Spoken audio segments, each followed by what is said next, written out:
성경 보겠습니다. 마태복음 1장 1절입니다.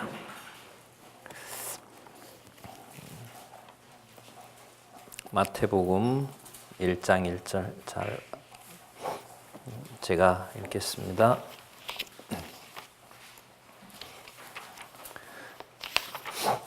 아브라함과 다윗의 자손 예수 그리스도의 세계라. 그리고 오늘 시작할 내용은 마태복음 16장 13장입니다. 16장 13절 제가 읽어보겠습니다. 예수께서 가이사랴 빌립보 지방에 이르러 제자들에게 물어 가라사대 사람들이 인자를 누구라 하느냐 가로되 더러는 세례 요한이라 더러는 엘리야라 더러는 예레미야나 선지자 중에 하나라 하나이다. 가라사대 너희는 나를 누구라 하느냐 시몬 베드로가 대답하여 가로되 주는 그리스도시요 영원하신 하나님의 아들이시니이다. 예수께서 대답하여 가라사대 바요나 시몬아 내가 복이 있도다. 이를 내게 알게 한 이는 혈육이 아니요 하늘에 계신 내 아버지시니라. 또 내가 내게 이르노니 너는 베드로라. 내가 이 반석 위에 내 교회를 세우리니 음부의 권세가 이기지 못하리라. 내가 천국 열쇠를 내게 주리니 내가 땅에서 무엇이든지 매면 하늘에서도 매일 것이요 내가 땅에서 무엇이든지 풀면 하늘에서도 풀리리라 하시고 이에 제자들을 경계하사 자기가 그리스도인 것을 아무에게 이르지 말라 하시니라. 미리 말씀을 드리면 제가 광고를 못 드렸는데 올 연말까지 우리 지난번에 많이들 받으셨죠. 의미분석 성경개론 4차 개정판 그걸 교재로 사용하도록 하겠습니다. 그래서 다음 달부터는 그 교재를 가지고 요한계시록까지 남은 시간을 보낼까 합니다. 자, 우리 16장 13절 시작하기 전에 앞부분을 간단하게 정리를 하고요. 13절부터 왕위의 직임을 성취하시는 이 예수께서 메시아이신 증거, 직임에 의한 성취를 살펴보도록 하겠습니다. 여기 보셔도 되고요. 가까우신 분은 여기 보셔도 되고 그 순서대로 따라서 말씀드리겠습니다. 제1편 예수에 의한 성취. 자, 무엇을 성취하냐면 예수께서 구약에 언약하신 메시아임을 성취하시는 얘기죠. 자, 그러면 크게 예수님께서 공생애 3년 동안 계셨던 기록이 사도행전 1장 11절까지 나타나 있죠. 그래서 먼저 마태복음은 직임에 의해서 성취하시는 내용입니다. 직임이라는 말은 이 직무상의 임무를 말하는 거죠. 그러면 직무가 바로 예수께서 메시아라는 사실입니다. 이걸 이제 구약과 연관해서 제일 먼저 말씀을 하세요. 구약의 언약에 대한 성취. 그러니까 족보에서부터 그리스도께서 요한한테 세례를 받으시고 출현할 때까지 모든 게 구약에 근거한 대로 당신의 모든 등장까지를 구약에 근거해서 말씀하신 내용입니다. 우리가 지난 시간까지 5장에서부터 6장 12절까지 선지자 직임에 의한 성취 내용을 살펴봤습니다. 구약의 언약에 대한 성취임으로 이렇게 되죠. 임으로. 그러니까 구약의 언약한 메시아임으로 메시아라면 3직이 있어야 되죠. 선지자 직임, 왕위의 직임, 제사장 직임. 첫 번째 우리는 선지자 직임에 의한 성취를 배웠고 말씀과 표적으로 당신이 선지자임을 보여줬습니다. 그리고 이게 교훈 들을 자에게 듣게 하시고 듣지 못할 자에게 듣지 못하게 하시는 교훈과 질책 그리고 직위와 직무를 실제로 행하셨던 내용을 살펴봤습니다. 특징은 뭐였냐면 구약의 언약한 내용들이 근거 구절로 들어있었습니다. 마찬가지입니다. 오늘 13절에서부터 오늘 28장까지 정리를 하려고 합니다. 앞부분에 오늘도 초점을 맞출 내용은 먼저 성경의 순서를 보겠습니다. 성경의 순서를 그렇게 되어 있는지를 보고 이게 이제 큰 두 가지 주제입니다. 왕위의 직임에 의한 성취. 첫 번째, 왕위, 직위를 보여주십니다. 내가 왕이다라는 걸 증명을 해야 됩니다. 왕이다는 걸 증명만 하면 안 되겠죠. 그 직무를 뭐 하셔야 돼요? 실제로 보여주셔야 돼요. 이렇게 되어 있습니다. 아주 간단하게 되어 있죠. 자, 그 다음에 이걸 바탕으로 자, 선지자들이 주장했던 또 예언했던 내용을 선지서 잠시 보면은요. 예언을 통해서 선지자 16명이 얘기했던 것은 뭐냐면 이제까지 아브라함을 통해서 다윗 그 다음에 유다로 말하면 북쪽 그 시드기야 왕이라고 할 수 있겠죠. 마지막 유다 왕국까지 나타난 건 여기 볼까요? 모형이다. 모형이다. 그 다음에 역대기 에스라 느헤미야에서 에스더까지 보낼 것이다. 내가 메시아로 내가 가서 하겠다라는 얘기를 강조하신 내용이 나타나 있죠. 그리고 시편에서는 모세든 모세 시대에 있었던 욥이든 그 다음에 다윗이든 솔로몬이든 전부 장차 오실 메시아를 찬양하는 또 예언으로 찬양하는 내용을 살펴봤고요. 선지서는 그렇다면 모형은 끝났고 그래서 절반이라 그랬죠. 때리고 싸매고 뽑고 심고 그 다음에 흙고 모으고 멸하고 세우고 그 다음에 회망시키고 회복시키는 그 양구도로 양분된 구도로 되어 있는 것이 모형을 자 여기죠. 여기도 있죠. 모형을 폐하고 실체로 간다는 그 사이에 들어있는 연결고리가 바로 이 선지서라고 우리가 살펴봤습니다. 그래서 이것 때문에 저는 그 선지직임이 제일 먼저 나온다. 성경에 의하면. 그래서 저는 아직은 뭐 구체적으로 안 밝혔습니다. 아무리 봐도 맞는 것 같아요. 근데 지금 이게 신학계에서 싸우고 있거든요. 구속사기 때문에 제사장직을 먼저 놓습니다. 구속사기 때문에. 이게 바뀐 거예요. 이건 진짜 폭탄입니다. 뭐 누가 할지 제가 좀 더 외국어를 더 잘 배워서 논쟁을 할지 또 개론이 번역되어서 그걸 고민하던 사람이 보고 뭐 터뜨릴지 누가 할지는 모르겠습니다. 또 우리 후배들이 할지. 자, 선지자 직임 이건 구약과 연관되어 있어서 그렇고요. 그럼 선지자들이 한결같이 얘기했던 건 뭐냐면 나라든 성전이든 저것 가지고는 안 된다. 내가 하겠다. 그래서 여러분 먼저 나라를 소개하죠. 나라를 소개합니다. 이게 바로 왕위의 직임입니다. 그럼 진정한 왕이기 때문에 뭐가 될 수 있어요? 제사장이 될 수가 있어요. 세상 왕은 뭐 하냐면 말을 타고 군림하는 왕이에요. 성경에 약속된 왕은 나귀를 타고 자기 백성을 위하여 목숨을 버리는 왕이에요. 그러니까 어느 직으로 넘어갑니까? 무슨 직으로 넘어가요? 제사장 직으로 넘어가게 되어 있어요. 이 구도가 500년 전통, 칼빈까지 가면 500년 종교개혁 전통이 지금 마무리가 된 거예요. 그래서 마태복음이 제일 먼저 지금 앞에 딱 등장하고 있어요. 우리 목사님들이 계시지만 신학교 가면 마가복음부터 배워요. 마가복음부터. 그리고 조금 더 공부한 사람들은 요한복음 전공한 사람은 요한복음부터 합니다. 예, 그 본성이 인간이냐 신이냐 이거 고민 때문에 나오겠습니까? 결론이? 나오질 않죠. 마태, 마가, 누가, 요한의 순서는 여기 잠시 있을 때도 제가 말씀을 드렸지만 또 확인해봐도 너무너무 분명합니다. 엄청난 사건입니다. 그래서 제가 논리적으로 직임이 메시아이심으로 그분이 마리아와 요셉의 아들이 아니라 누구의 아들이다? 하나님의 아들이고 하나님의 아들이기 때문에 누가복음으로 가죠. 사역을 하신다. 누구 사역을? 하나님의 사역을 하신다.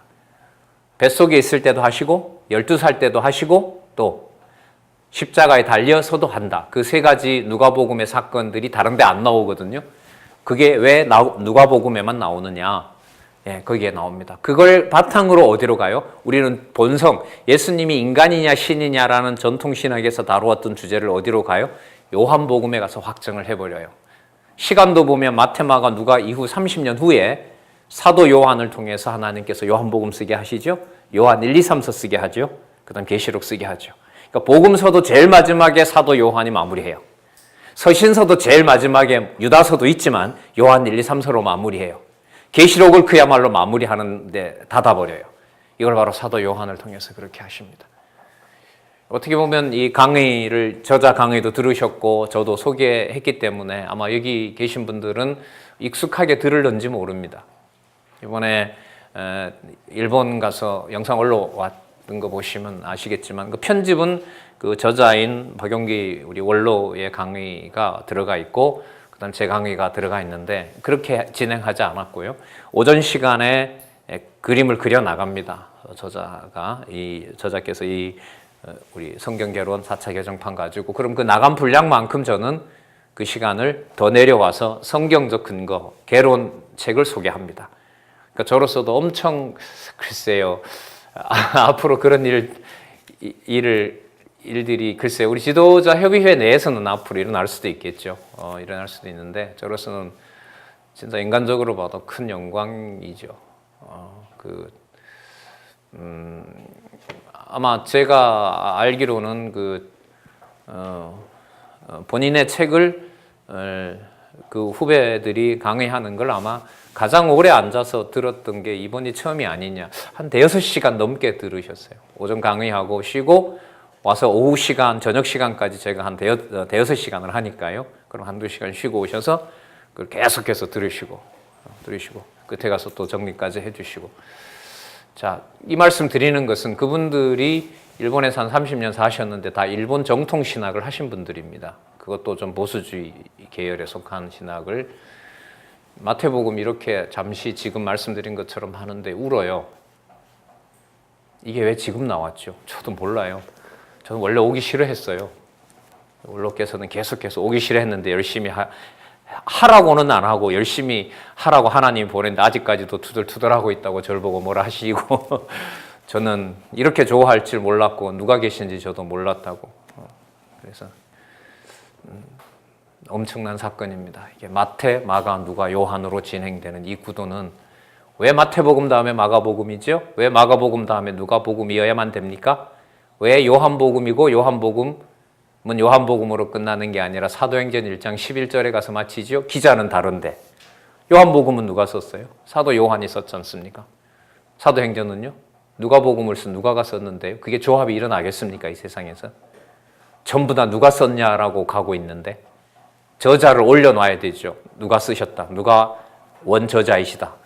보혜사 성령께서 저자이다. 이걸 성령께서 보여주신 거잖아요. 저 1장 11절 저 들을 때 제가 아직도 생생한데요. 제가 올해가 10년째거든요. 여기 이 강단에 있다가 간지 10년째인데 한 5년 전쯤이겠죠. 2012년, 13년 되니까 뭐 신발도 제대로 안 벗고 이 저자인 이 원로가 막 뛰어 들어오시는 거예요, 원로께서. 풀었어, 됐어 이러시더라고요. 예, 그 전날 그랬거든요. 요한복음에 왜 예수님이 안 가시지? 하늘로 가셔야 되는데. 예. 근데 사도행전 1장 11절에 그게 마치는 거예요. 막 신발이 벗어진지 말인지 들어와서 그냥 컴퓨터 켜고 이거 됐다 이제 이러시더라고요. 그날 아주 생생합니다. 권사님 그거 보게 하려고 간 것 같아요. 그 특권을 누리게 하려고. 네. 어마어마한 사건이죠, 사실. 그러니까 그 하나님이 하셨다라는 사실을 또 한번 서론 겸 인사 겸 말씀을 드리고요. 이제 넘어가도록 그렇게 하겠습니다. 자, 방식은 마태복음의 본문을 이어나가는 거 복음서 처음이죠. 예수에 대한 성취를 오늘 또 강조를 드릴 겁니다. 그리고 마가, 누가, 요한은 이렇게 꼼꼼하게 하진 않겠습니다. 왜요? 본문을 순서대로 논리적 흐름을 따라 이 사건 다음에 이 사건이, 이 사건 다음에 이 사건이 그 흐름을 우리가 강조를 드렸고요. 구약도 좀 스킵은 하긴 했습니다만 구약도 앞으로 그렇게 공부하시면 되고요. 그 다음에 서신서도 이제 앞으로 그렇게 갈 거기 때문에 올 연말까지 어쨌든 계시록까지 교재를 가지고 꼭 안내를 드리도록 하고요.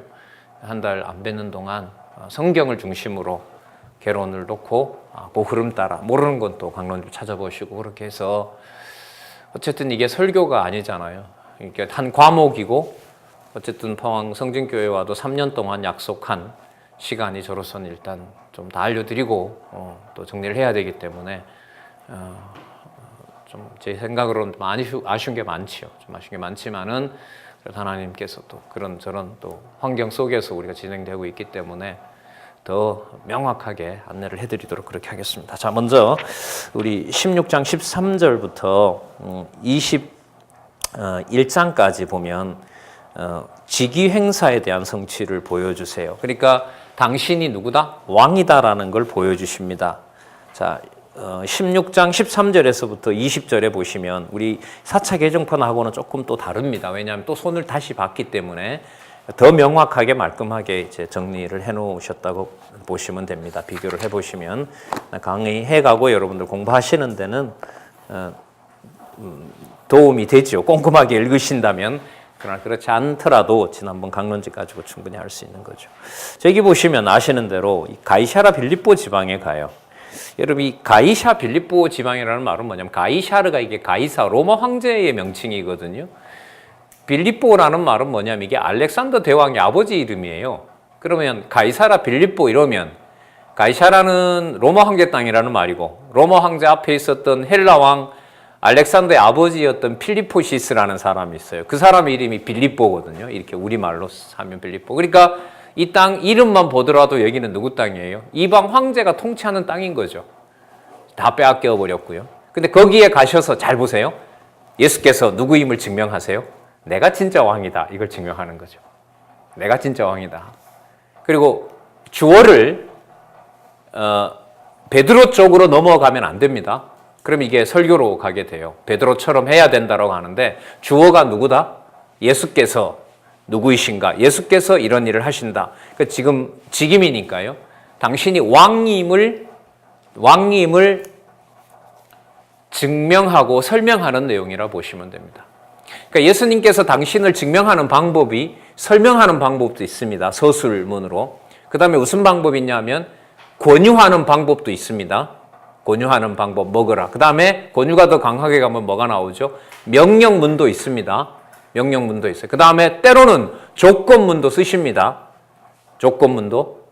예수님의 명법이. 근데 우리는 명령이 딱 나오면 그걸 내가 명령을 수행하는 줄로 압니다. 아니에요. 명령은 당신이 명령을 할 수 있는 왕이다라는 사실. 당신이 선지자이고 제사장이고 왕이다는 사실을 확증하는 내용이 바로 뭐냐면 명령문입니다. 어떨 땐 서술하세요. 설명하세요. 어떨 땐 여러분 설명도 보시면은 비유로 얘기하면 알아들어요? 못 알아들어요? 못 알아들어요. 그러니까 설명을 하는데 어떤 건 알아듣게 하는 게 있는가 하면 비유를 훨씬 더 많이 말씀하셨다 그랬죠. 비유가 아니면 아무것도 얘기 안 했다고 할 정도로. 그게 사실이란 말이죠. 그러면 비유로 얘기해서 들을 자 듣게 하고 듣지 못할 자 듣지 못하게 하고 또 온다는 자 오지 못하게 명령하고 가는 자를 오라고 명령하고 그게 전부 예수께서 누가? 당신이 메시아라는 사실을 증명하는 것. 특히 왕권에서도 그렇습니다. 그래서 성경을 보실 때요. 이렇게 보시면 돼요. 성경을 특히 이제 서신서도 그렇는데요. 사람들이 인물들이 많이 등장해요. 예를 들면 아브라함에게 어떤 약속을 성취하실 때 이렇게 들어보도록 하죠. 고린도 교회 같은 경우에 얼마나 복잡합니까? 사역자들도 많았고 성도들도 많았는데 사람들의 이름이 구체적으로 성경에 나와요. 바울도 나오고 아가야 성도들 이름도 구체적으로 나오잖아요. 성도들의 이름이 인명과 지명이 많이 나올 때는 인명과 지명에 있는 대로 우리 보고 그렇게 하라는 게 아니고요. 창세전에 정한 대로 구체적으로 언제 어디서 누구를 통하여 이루시는가를 보여주기 위해서 사람들 이름이 장소 이름이 거론됩니다. 그렇게 정리하시면 돼요. 그러면 어떻게 대조가 되냐면 그런 것이 안 나올 때는 창세전에 하나님께서 언약하신 내용이 무엇인지에 대한 내용이 강할 때는 주어가 뭐가 쏟아질까요? 여호와 하나님이, 주 하나님이, 주 예수께서, 주 성령께서 그 개념으로 모아져요. 예를 들어볼까요? 우리 살펴봤었잖아요. 창세기 2장의 주어가 뭐로 거의 도배가 되어 있습니까? 2장 4절부터 여호와 하나님의 천지 창조의 대략이 이러하니라. 그 다음에 10번 넘게 매 사건마다 주어가 탑재되어 있었습니다. 뭐였습니까? 여호와 하나님이 만드사, 여호와 하나님이 에덴 동산을 만드사, 여호와 하나님께서 에덴 동산으로 이끌어오사, 여호와 하나님께서 아담에게 짐승을 이끌어오사, 여호와 하나님께서 아담을 잠들게 하사, 여호와 하나님께서 하와를 만들어내사, 여호와 하나님께서 4대강을 만드시고 전부 여호와 하나님으로 되어 있어요. 그럼 그게 보세요. 구체적으로 이루어지잖아요. 그럼 3장으로 넘어가면 누가 주어가 돼요? 하나님이 만드신 피조물 중에 사단이 가장 강교하더라. 사단 나오죠. 피조물. 그 다음에 누가 등장하죠? 하와 등장하죠. 누가 등장해요? 아담이 등장하죠. 그리고 셋이 같이 다 죄악 속에 넣어버리죠. 그 다음에 셋을 다시 불러서 하나님께서 저주도 하시면서 약속을 이어가는 거예요. 이게 무슨 사고를 열어주냐 하면 교회가 평온할 때는 여호와만 생각하면 돼요. 근데 누가 탁 터뜨려요, 사람이 일을. 저 사람이 문제다 이렇게 되는 거죠. 자, 그럴 때 우리가 성경 신학의 힘이 발휘가 되도록 성령께서 인도하세요. 사람이 아니라 누가 하는 일이다? 성령께서, 여호와께서. 그래서 지체가 필요해요, 저는. 그래서 지체는 엄격하고요. 말씀 늘 드리지만 교회는 저는 편하지는 않아요. 편하지는 않아요. 예. 오늘 80차 강남노회를 복원한다고 오늘 그 강남노 그 장안중앙교회 앞에 붙어 있더라고요. 그래서 야, 희한한 일도 벌어진다. 저 노회법이, 당회법이 저게 인간적인 법이고 사람을, 성도를 통제하는 법이다라는 걸 10년 전에 하고 돼서 요즘 장안중앙교회 분위기 진짜 좋아요. 제 생각하는 좋은 건 뭐냐면 그 옛날 같으면 이제 목사님을 보고 장로님들 보고 권사님 보고 했는데 요즘 주일날은 주체가 없어요. 목사님도 이 원로께서도 어디가 계신지도 잘 안 뵈고, 왜? 본인도 필요한 사람 교체하니까요. 점심 먹고 나면 다 각자 밤에 가서 공부하고요. 어떤 권사님은 뭐 10개라 그러더라고요. 분방 공부가. 주일 내내 하루에 2건씩 있는 데도 있고요. 그리고 조용하게 되고 누군가의 일방적인 목소리가 안 나오는데 돌아가죠. 10년 결실이 눈에 보이는 거고 너무너무 원로들이 편안해 하시고 참 좋아요. 1년 전만 하더라도 불편했었는데 그런 일이 눈앞에 벌어진단 말이죠. 그런데 보니까 오늘 뭐 누가 올지는 모르겠습니다. 흩어졌던 강남노회 목사들이 다시 와서 노회 정관을 확정하겠죠. 그리고 목사를 보호하겠죠. 그리고 정관을 만들겠죠. 장로교회는 당회 속에 목사님 여자 안 들어가죠. 권사 안 들어갑니다. 맞죠? 예. 통합에는 들어가죠. 총신은 안 들어가죠. 원래 안 들어갔었죠. 못 들어가죠. 들어놓을 수가 없습니다. 뭐 보니까 뭐 재직 됐는데 보면 여자분들 거의 빠지고요. 구체제로 돌아가는 거죠. 누가 제일 유리할까요? 거기서 뭔가 권력을 쥐는 사람이 가장 유리하겠죠. 그게 비성경적이라고 이제 시작을 했단 말이죠. 근데 하나님께서 눈앞에 이제 그런 일도 보여준다 이런 생각이 들더라고. 막 제가 그래서 일본 갔다 오던 날 봤거든요. 일본 갔다 오던 날 봤는데 그랬습니다. 모르겠습니다. 하나님도 어떻게 섭리하실지 모르겠습니다. 예. 자, 주어가 여호와 하나님께서 나오는 게 아니면 사람이 어떻다라는 게 성경에 나타난 구도입니다. 우리 10단계라고 하잖아요. 내려오면 누구 이름이 많이 나올까요? 사람 이름이 많이 나와요. 왜 그럴까요? 언약한 것을 누구를 통하여 언제 어디서 어떤 방식으로 이루는지가 많이 나오니까. 그러니까 성경 본문에 가면 누구 이름이 나온다? 사람 이름이 나올 수밖에 없다는 거예요. 그럼 사람 이름이 안 나오면 성경은 또 누가 주어로 나온다? 서신서 같으면 주 하나님, 여호와 하나님, 주 예수 그리스도로 말미암아. 그러니까 복수가 2가지로 쓰입니다. 나중에 계시록 가서 보시면 아시겠지만 한 문장 안에 여호와께서 주어인지 주 예수께서 주어인지가 막 섞입니다. 분리되지 않는다는 거죠. 그래서 앞으로 교회 사건을 보시더라도 그렇고요. 우리가 가정교회를 보신다도 그렇고 보니까 딸이 문제야 이렇게 됐으면 하나님께서 딸을 통하여 정하신 문제를 이루시는 거죠. 박홍기 강사가 문제다. 문제 맞아요. 하나님께서 박홍기 강사의 어떤 면들을 통해서 뭐예요? 정하신 뜻을 이루시는 거예요. 근데 눈에 보이고 들리는 게 사람에 맞추다 보니까 누구를 기억하기가 어려워요, 우리가. 여호와께서 그게 또 나와 이해관계가 얽히면 더더욱 알 수가 없는 거죠. 그래서 10단계를 단계가 10단계가 무슨 암기가 중요한 게 아니고요. 오늘도 여기 보시면 아까 읽었던 13절에서부터 20절이 얼마나 이게 오해가 많은 구절입니까? 모세가 베드로가 천국 열쇠 받았다고. 그것도 3인칭인데 이 반석 위에 교회를 세운다라는 말은 베드로의 고백 있죠. 주는 그리스도시요 영원하신 하나님의 아들이다. 그게 반석이 되거든요. 근데 그 반석을 내가 만듭니까? 그리스도가 주십니까? 그리스도가 주시죠. 그게 왕직인 거예요. 간단해요. 이 문제는. 복잡한 게 아니에요.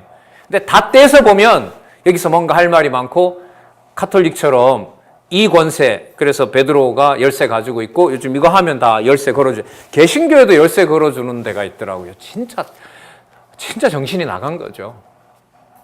저 그리스도가 됐는지도 모르고 그걸 받고 있으니 말이죠. 매면 맨다, 풀면 푼다. 이것도요, 베드로 쪽으로 옮기면 안 돼요. 매면 매고 풀면 푸는 거 전부 누가 하신다는 거죠? 예수께서. 당신이 누구니까? 왕직을 가지신 누구니까? 메시아니까. 메시아니까. 그걸 확증해 주시는 거예요. 그리고 나중에 우리가 이걸 감당할 수 없으니까 예수께서 요한복음에 가면 가시면서 누가 오신다고 그래요? 누굴 보내주신다 그럽니까? 내가 아버지께로부터 보낼 성령이 오면, 그 예수님, 요한복음 15장 24절인가 그렇죠? 같이 나타납니다. 내가 아버지께로부터 보낼 성령이 오면. 분리가 안 되는 거죠. 그럼 성경도 분리가 안 되는 것하고 똑같은 거죠. 이런 원리들은. 그래서 사람 하는 일이 눈에 보일 때 인간적으로 좀 생각을 좀 깊이 만약에 우리가 해간다면요, 여호와께서라는 주어를 여호와께서 생각나게 하지 않으면 그 사람이 문제가 되는 겁니다. 그러면 그게 몇 시간에 갈 수도 있고요, 몇 날이 갈 수도 있고 몇 년이 갈 수도 있고요. 압살롬이 반역해서 3년 동안 준비하거든요. 압살롬이 그 성경에 보면 치밀하게 준비하죠. 3년 동안 아버지를 거역하려고. 그러니까 모든 백성들이 자기에게 마음을 딱 줬을 때 반역을 시도한단 말이죠. 그러니까 하나님께서 그렇게 하세요. 몇 년 동안 뭘 어떻게 하실지 몰라요. 참, 포항성진교회도 여러분들 많이 겪으셨잖아요. 처음에 우리 돌아가신 박 집사님 부터 저기 어디죠? 오천 교회에서 영흥동으로 왔다가 상대동으로 갔다가 여기 와서 이제는 기독교 지도자 해외에서 재산이 두 번째로 많은 제일 많은 교회예요. 왜? 저 장안중앙교는 분란이 되어 있으니까 어느 소유권이 누구한테 안 가 있다고. 근데 포항 성진교회는 그런 면에서 보면 제일 재산 가치가 많은 교회. 제가 여기 오니까 탐낸다고 소문이 돌더라고요. 세력화 딱 해서 이제 나기가 딱 하려고 그런다고. 그 말 때문에 제가 3년 빨리 하고 가야지. 근데 빨리 가는 게 목적이 아니라 빨리 많은 걸 전해주고 가야지. 그래서 제가 올해 연말하고 제가 갈 거예요. 성경 풀 수 없는 게 있다, 머리 터져 죽겠다 이러면 이제 오지만은, 아니면 이제 각자들 바쁘죠. 하나님이 어떻게 붙여주실지 모르는데 누구 모아줄지 모르죠. 그럼 가시죠, 여러분. 얼굴도 모르는 어떤 장로 여기 왔다면서요, 서울에서. 예? 어떤 이사회에서 여기서 왔대요. 재단 이사회에서 와서 여기 와서 이렇게 시찰하고 갔다고 그러더라고요. 지난번에 그랬다잖아요. 예. 왜 그래요? 예. 돈덩어리니까 그렇죠. 여기가 그 포항의 허브 아닙니까, 여기가. 예. 항과 이 허브가. 근데 여러분, 이 사이에다가 하나님께서 두시고 어떤 방향으로 어떻게 훈련을 시킬지, 저는 그런 면에서 보면 저는 후배보다가 선배들이 훨씬 많으시거든요. 진리 안에서 견디게 해준 모델들이 많아요, 제 눈에는. 그렇기 때문에 함부로 말하고 함부로 행동하기가 참 힘들어요. 너보다 사정이 다 인간적으로 나쁜데 그렇게 진리 사랑하면서 견뎠는데 그게 조금 그렇다고 그걸 그렇게 하냐? 제일 먼저 생각이 나죠. 예? 자, 요 천국 열쇠 부분요. 전부 다 주어를 누구로 빨리 돌아가야 된다? 예, 예수께서 거기로 돌아가시면 답이 다 나와요. 자, 바요나 시몬은 아버지가 아마 바요나한 것 같아요. 요나죠. 요나의 아들 시몬. 바자는 뭐 전치사고요. 요나의 아들 시몬아 이렇게 되죠. 복이 있도다. 내게 알게 한 이는 혈육이 아니요. 누구라 그래요? 누가 알게 했다 그래요. 주는 그리스도시요 영원하신 하나님이다. 그걸 누가 알게 했다는 거죠? 하나님께서 알게 한 거죠. 하나님께서 알게 한 거죠. 자, 여기는 보세요. 그 베드로의 간단한 고백에서 그리스도께서 왕이시기 때문에 베드로를 그 머리를 주관하는 주관자가 누구라는 걸 아세요? 알려주세요. 하나님이라는 걸 알려주시죠. 그리고 뒤에 가면 죽으신다고 하니까 베드로가 자기가 따라가겠다고 했을 때는 또 뭐라고 정죄해버려요? 사단아 물러가라고 하잖아요. 그럼 답이 나오죠. 뭐와 뭐를 다 지배하는 분이 예수세요? 예수님이세요? 하나님의 일을 하시는 왕이기도 하고, 또 어디 아래다 놓으면 저 그림 있죠? 하나님과 사단과 인간의 관계도 여기. 욥을 여기 넣으면 별 수 없어요, 욥도. 하나님 날 죽여달라고 그러고 날 뭐하러 태어나게 하셨냐고 투정하고, 우리 어머니 아버지가 그 허니문을 밝히지 않았으면 내가 안 태어났는데 그 날이 없었으면 좋겠다 그러고 여기다 넣으니까 그런 말을 욥이 하게 되잖아요. 자, 그래서 주어를 예수께서로 돌아오는 것이다 이렇게 잡으시면 돼요. 그리고 그 19절에 있는 18절에 보시면 여기 무슨 개념이 나오죠? 어떤 나라 이름이 아니라 여러분 여기서 교회 이름이 등장해요. 예수님께서. 그리고 이 교회 개념을 꽁꽁 거의 숨겨 놓으시죠. 그 다음에 누가 오셔서 교회를 설립하세요? 창건하세요? 창건이라고 봐야죠. 그러니까 모형적인 나라를 다 끝내고 성령께서 오셔서 예루살렘에서, 그래서 여러분 새로 나온 강론집에는 보면 예루살렘 교회를 설립이라고 안 하고요, 창립이라는 말을 딱 한 번 씁니다. 창립은 한 번밖에 없습니다. 성령께서 오셔서 세운 교회는 한 번밖에 없어요. 그 세운 교회가 어떻게 되는 거죠? 서로 지체가 되는 거기 때문에 뭐라 부르냐? 건립이라 그러는 거죠. 이건 신학적 의미까지 다 부여가 되는 겁니다. 뭐 창립 예배 뭐다 이게 개념이 없으니까 이제 함부로 쓰는데, 그럼 어쨌든 이 저자는 성령께서 하시는 일로서 예루살렘 교회는 창립이고, 그 창립된 교회는 따로 성령이 따로 오시지 않으셨으니까 오신 성령께서 하시는 거기 때문에 다른 이방 지역들은 건립이라고 그렇게 얘기하는 겁니다. 그래서 교회가 등장해요. 그러니까 당신이 뭐가 되시는 거죠? 교회의 머리가 되시는 거죠. 어디에다 넣고 어디에다가도 인도하고, 하나님 아버지께로도 인도하고, 또 누구에게도 사단에게다가도 넣는, 그러니까 본인이 뭐가 맞아요? 왕직을 가진 메시아가 맞는 거예요. 이렇게 위대한 말씀이에요, 이게. 근데 명령을 받았다고 해서 우리가 강구하면 준다 그러고 말도 안 되는 거죠, 이거는.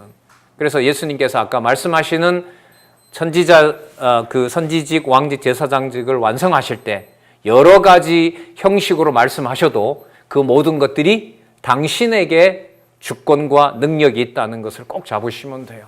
그럼 분명하겠죠. 성진교회의 모든 사람들의 생각들이 다 달라져서 힘들어졌어요. 그러니까 이 사람 생각, 구체적으로 고린도 교회처럼 만약에 그렇게 분란했다 싶시다.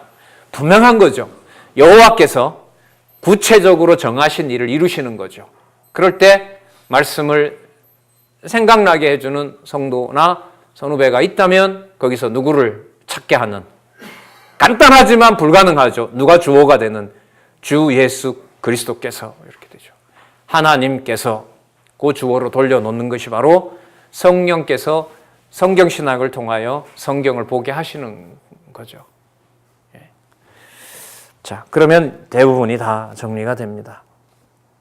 그리고 19절에 천국 열쇠를 준다는 것이 바로 앞부분에 있었던 이 반석과 연관이 되고요. 또 천국 열쇠는 그 예수를 그리스도로 믿는 신앙이고요. 그 신앙이 어디에서도, 땅에서도 매면 땅에서도 매이고 땅에서 풀면 땅에서 푸는 거죠. 왜요? 약속된 거니까. 예루살렘의 복음이 전해지는 거잖아요. 베드로를 감금해도 약속된 거기 때문에 이루어지겠죠. 그러니까 뭐 해야 돼요? 몸으로는 메어놔도 옥에 가서 성령께서 뭐 하시는 거죠? 열어주고 뭐 합니까? 땅의 복음의 말씀이 들리도록 하고 하늘의 상달이 되어서 하늘에서 그 뜻이 보고가 되는 거죠. 그래서 나중에 요한계시록에 가면 순교자들이, 그 어린 양이 뭘 받아가요? 성도들의 기도를 받아가지고 여호와 앞으로 가서 이게 다 이루어졌습니다라고 하죠. 그리고 마태복음 25장에 가면 나중에 아들이 창세전부터 예비된 상속된 나라를 다 모아서 누구에게 바친다 그러죠? 아버지께 딱 바치는 일이 벌어지게 되는 겁니다. 너무너무 명확해요. 진짜 이 마태복음의 이 첫 부분의 권위는 이건 진짜 천지지축을 흔드는 일이 돼버렸어요, 이게. 근데 이걸 지금 막 공관복음으로 세계를 묶어버리고 순서 바꾸고 그냥 아무런 개념 없이 이것저것 막 섞어놓고, 예. 고마운 거죠, 저희 시대에 이 일이. 예. 그 일본의 이 목사님이 얼마나 이게 이제 좋고 그거 한지, 예. 원래 초청한 분도 아니었어요, 그분은. 이분들이 또 한국에서 왔다고 하니까 한국 교회를 이분이 별로 믿질 않아요. 목사님들이 와서 성교비 좀 내고 와서 하는 거 보니까 상처밖에 안 남은 분이고, 이번에는 또 누가 와서 어떤 또 우리를 현혹을 시키나, 이런 눈으로 와서 보다가 이제 이게 하죠. 그리고 마칠 때 이 원로하고 저하고 듣는데 이렇게 얘기를 했어요. 일단 오늘은 제가 가서요, 제가 실컷 울 겁니다, 이러더라고요. 실컷 울고 실컷 울고, 평상시 생활이 어떤 거냐 하면 하루 8시간 생활을 하잖아요. 그러면 이제 목사님이시니까 4시간 기도하고 4시간 성경 보고 나름대로 그렇게 균형을 맞췄대. 그래서 저는 이제는 목사님 기도하지 따로 하지 마시고 공부하시는 게 더 낫다고 이렇게 했는데, 일단 가서 제가 실컷 울 겁니다. 종일 며칠 내지 팡팡 실컷 울고, 그 다음에 제가 이제 공부하고 그 다음에 시간을 내서 가서 책을 사러 가겠습니다. 이렇게 약속을 하고 왔습니다. 막 눈을 못 마주칠 정도로 강의하다가 저도 울면 안 되잖아요. 민망하잖아요. 그러니까 시선을 딴 데 두고 그렇게 했습니다. 이 기독론이 문제거든요. 기독론이 여기서 팍 뚫어져 가니까 선지서를 딱 한 몸에 안고 다 들어오니까 이걸 어디서 어떻게 연결을 들어봤겠어요. 큰 사건이 일어난 거라고 보시면 됩니다. 예, 소름 끼쳐요. 예, 진짜. 제가 그랬어요. 이렇게 됐어요. 자, 계속 한번 보도록 할게요. 그 다음에 이제 넘어가시면, 자, 이런 거죠. 베드로의 이 고백이 있고 난 다음에, 자, 예수는 왜 또 죽었다 살아난다는 그 말씀을 또 하실까요? 여기서 이제 연결고리를 찾아야 돼요. 자, 사건의 한 부분은 죽었다가 살아난다고 하니까 베드로가 어떻게 해요? 그러실 일이 아닙니다. 제가 하겠습니다. 라고 해서 진짜 이걸 알게 하신 분은 하나님이다라고 하는 정도로 그 베드로를 어떻게 보면 인간적으로 올려놓은 건데요. 여기서 베드로한테 뭐라고 저주를 해버려요? 예, 그쵸. 예, 사단아, 내 뒤로 물러가라. 너는 나를 넘어지게 하는 자로다. 이렇게 되거든요. 그러면 이게 무슨 말씀이냐면, 이건 그야말로 뭡니까? 명령이고 이 심판어죠. 이거는 명령보다 더 강한 거죠. 그러니까 예수님의 말씀은 설명부터 시작해서 뭐까지 있어요? 심판하는 말까지 다 있어요. 근데 우리는 뭐만 떼요? 명령만 떼서 그것도 자기가 필요한 것만 해서 전달하고 자기도 따라오지 못할 걸 따라오라고 하는 거 아니에요. 성경을 인용해서 남을 정죄하고, 성경을 인용해서 자기 욕심을 챙기고, 이제까지 여러분 한국 장로교에서 현재 더 극심해지고 있는 일 아니겠습니까? 요즘 큰 교단이 지금 문제죠. 한쪽은 세습, 한쪽은 또 불법 때문에요. 소송이 걸려 있고요. 제가 좀 읽어봤는데요. 그 통합 측과 합동 측과 관련된 그 소송건은 서로 고발해 놓은 건이 20건이 넘어요. 1년에 한 건씩만 처리해도요, 그거 20년 갑니다. 그 사이에 성도들이 뭘 듣고 그 사이에서 앉아서 말씀을 듣는다? 건물은 뭐 수천억 지어놨다고 하지만은 그 무슨 의미가 있겠습니까? 있어봤자 공공재산이기 때문에 재산권 행사도 못하는데 뭐 불법으로 자금은 빼돌릴 수가 있겠죠. 근데 요즘은 뭐 엄격하게 돼서 뭐 어쨌든 들어온 것들은 모든 수백 명의 AI가 다 보고 있기 때문에 빼돌릴 수도 없어요. 예? 그게 여러분들 우리 지금 한국교회 현실인데, 오늘 좀 초반에 강조를 드렸습니다만 여러 사건이 있을 때 주어를, 그러니까 지금 상황으로 보면 베드로가 이렇게 되죠. 베드로가 아주 사단의 말을 한 거잖아요. 그러니까 누구에게 초점을 맞추면 베드로에게 맞추면, 그러니까 여러분들은 베드로처럼 하면 안 됩니다. 이게 아니라는 거예요. 베드로가 그렇게 한 일에 대해서 그리스도께서 뭘 행사하세요? 왕이시기 때문에 사단아 물러가라고 뭘 하시는 거죠? 심판을 해버리는 거예요. 그러니까 무슨 권이 맞아요? 왕권이 맞잖아요. 지금은 누가 하실까요? 이 그리스도의 대언의 영을 성령께서 무엇으로요? 선포되는 말씀으로 해요. 기록된 말씀으로 합니다. 그리스도 보시면은 아시겠지만은 들을 자에게는 친절하게 풀어서 가르쳐 주시고요. 그리고 불안해하면 나중에 성령께서 오신다고까지 위로를 해 주시죠. 그런데 그래서 여러분 요한 1, 2, 3서, 2서, 3서에 가면 사도 요한 입에서 그런 말까지 쓰도록 하잖아요. 글을 쓰는 것보다 빨리 가서 면대하기를 원한다. 그게 코이노니아입니다. 코이노니아. 그러니까 성도들이 혼자 앉아서 뭘 공부한다? 이건 비정상인 거죠. 성경적이 아니에요. 몇 박스를 듣고 몇 번을 듣고 제가 한 사람이 참 이기적이잖아요. 저는 아직까지도요, 강의하는 것보다 혼자 앉아 즐기는 게 더 좋아요. 참 묘하죠. 그리고 어느 정도 이렇게 막 넘치잖아요. 그럼 가서 아는 척 하고 싶어요. 어쩔 수가 없어요, 인간이 이게. 어떤 날은 참 보면 진짜 거울을 보통 이렇게 영상이 있으니까 보고 나오잖아요. 어떤 날은 보기 싫어요. 머릿속에 이 돌리는 내 머리를 보면, 야, 진짜 이거 인간 못 말린다, 이거.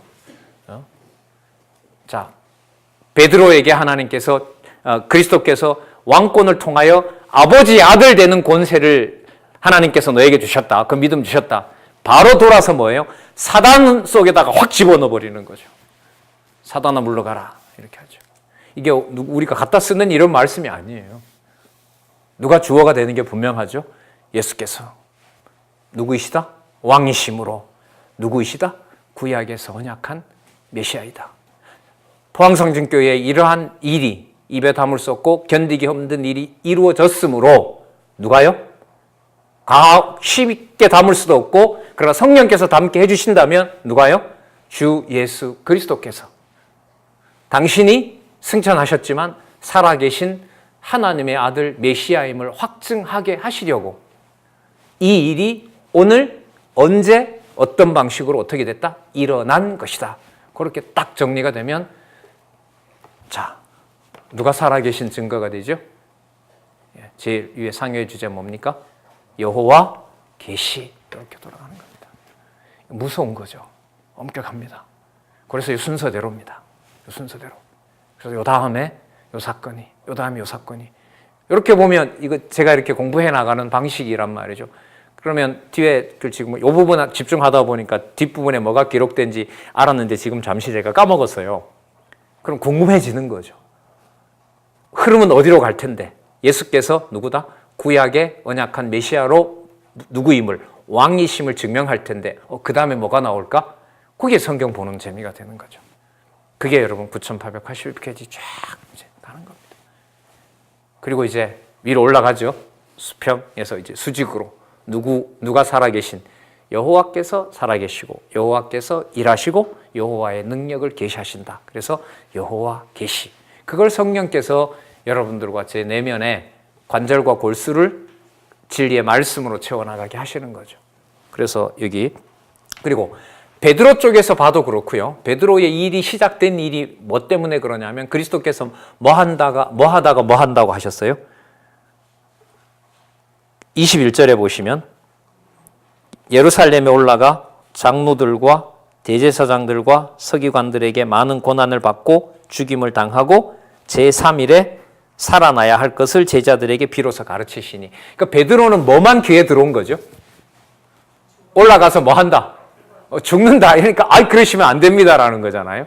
그러니까 이것도 보면 이제 이 부분만 봐도 그렇죠. 깨달을 수가 없는 거죠. 죽었다 살아난 경우를 예수님이 아직까지는 뭐 많이 보여주진 않았지만 어쨌든 보더라도요. 또 누가 근데 감히 죽는다는 생각을 할 수가 없을까요? 누가요? 그리스도께서, 랍비께서.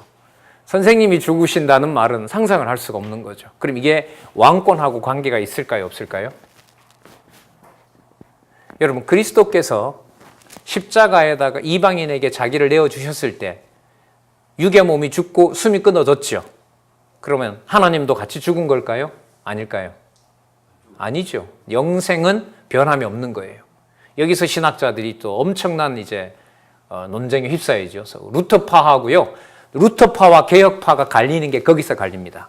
루터파는 그리스도가 죽을 때 신성도 잠시 사라져요. 뭐 할 때? 부활했을 때 거기서 시작이 돼요. 근데 개혁파는 다는 아니지만 개혁파는 그리스도께서 어디에? 십자가에 죽으셨을 때 신성은 변함이 없다. 그러면 말로 이렇게 할 게 아니라 뭘 해야 돼요? 증명을 해야 된단 말이죠. 그럼 증명을 할 때 부분 뽑아서 하면 부분 또 뭘까요? 거기에 대항하는 게 나오기 때문에 이게 논증이 안 돼요. 그런데 뭘 다 보면 될까요? 마태복음부터 사도행전 1장 11절 전체를 머릿속에 그리고 들어올 때마다 그 구절의 앞뒤에 뭐가 배치됐는가를 거기서 설명을 하게 되면 모든 질문에 대해서 모든 답을 다 할 수가 있죠. 그러면 따라서 마태, 마가, 누가, 요한복음, 사도행전 1장 11절까지 내용을 통해서 바로 이게 증명이 된다. 따라서 기독론은 마태복음, 마가복음, 누가복음, 요한복음부터 사도행전 11절까지 그렇게 딱 정리가 돼야 그리스도께서 하나님이시고 주 예수 그리스도와 주 하나님의 아버지 이렇게 나오잖아요. 신성의 변함이 없으신 분인 거죠. 그러면 여기서 죽고 산다는 말은 자, 이렇게 정리를 할 수 있겠죠. 생명과 사망 권세를 누가 가지고 계시다?